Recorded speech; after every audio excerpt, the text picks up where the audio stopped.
Assalamualaikum warahmatullahi wabarakatuh. Apa khabar semua?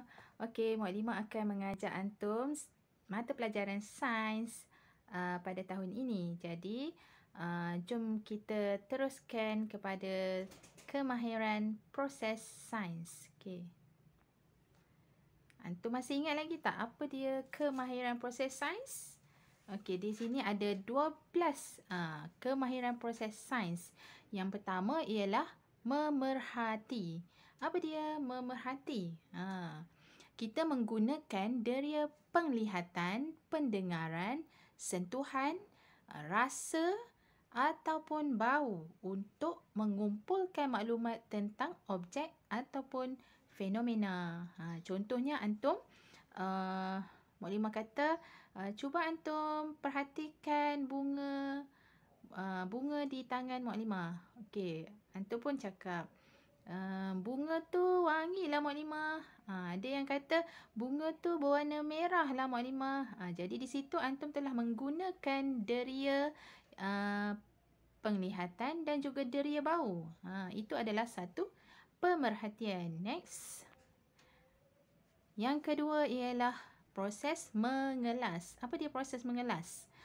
Proses mengelas ni ialah menggunakan pemerhatian untuk mengasingkan ataupun mengumpul objek ataupun fenomena berdasarkan ciri yang sama. Contohnya antum duduk dalam satu kelas, ada murid yang memakai uniform berwarna putih, ada yang memakai uniform berwarna ungu, biru dan juga hijau. Jadi Mukadimah kata cuba antum kelaskan ataupun kumpulkan murid-murid yang sama sama warna baju antum.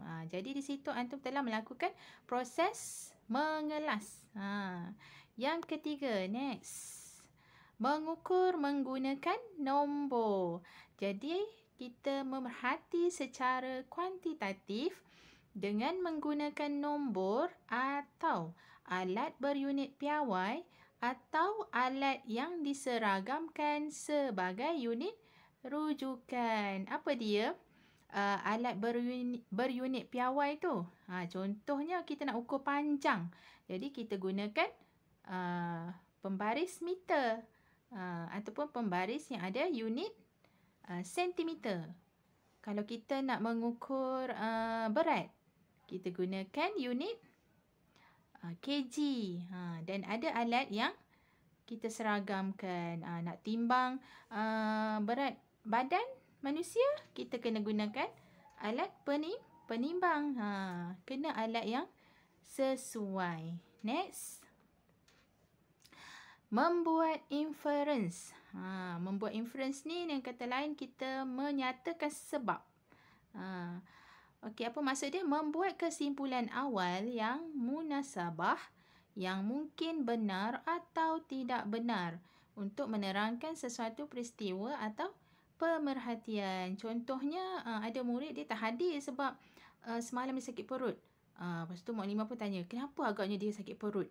Ada kawan-kawan kata, mungkin dia makan makanan yang dah basi Mukadimah. Ataupun mungkin dia kata, makan makanan yang terdedah Mukadimah. Jadi itu adalah antum telah membuat inference. Okey, seterusnya. Meramal. Apa dia meramal? Meramal ni kita membuat jangkaan tentang sesuatu. Orang kata, cuba ramalkan. Okey, kemudian kita buat ramalan jangkaan tentang sesuatu peristiwa berdasarkan pemerhatian dan pengalaman yang lalu atau berdasarkan data. Ataupun kita ramalkan sesuatu tu daripada maklumat ataupun data yang kita telah kumpulkan. Okey, next. Berkomunikasi. Berkomunikasi ni mesti antum ingat macam kita bercakap kan. Sebenarnya bukan hanya bercakap saja. Jadi apa dia berkomunikasi ni? Menerima, memilih, menyusun dan mempersembahkan maklumat tu atau idea dalam bentuk tulisan, dalam bentuk lisan, jadual, graf, rajah ataupun model. Contohnya antum dah kumpul-kumpul maklumat macam contoh tadi, Antum kumpulkan maklumat murid yang memakai baju uniform yang berbeza. Jadi antum kumpulkan data tu, antum masuk dalam jadual. Itu kita panggil berkomunikasi. Okey, seterusnya. Yang ketujuh, menggunakan perhubungan ruang dan masa. Okey, memerihalkan perubahan parameter seperti lokasi, arah, bentuk, saiz, isi padu, berat dan jisim dengan masa. Okey, seterusnya ialah mentafsirkan data. Okey, apa dia mentafsir data ni? Memberi penerangan yang rasional tentang objek, peristiwa ataupun pola daripada data yang dikumpulkan. Maknanya antum memberi tafsiran ataupun kita terangkanlah. Kita terangkan peristiwa yang berlaku tu. Ataupun kita nyatakan pola perubahan. Pola perubahan ni sama ada maklumat yang kita dapat tu semakin menaik ke ataupun semakin menurun ke. Itu dia mentafsir data. Okay, next. Mendefinisikan secara operasi. Maknanya memberi tafsiran tentang sesuatu konsep dengan menyatakan perkara yang dilakukan dan diperhatikan. Biasanya ini kalau kita buat eksperimen nanti, kita muklimah akan terangkan lebih lanjut lah apa maksud macam mana kita nak buat mendefinisikan secara operasi. Okay, next. Mengawal pemboleh ubah. Ingat tak lagi ada berapa pemboleh ubah? Yang biasa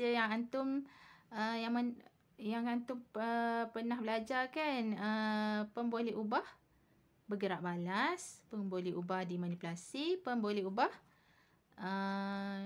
dimalarkan. Okey.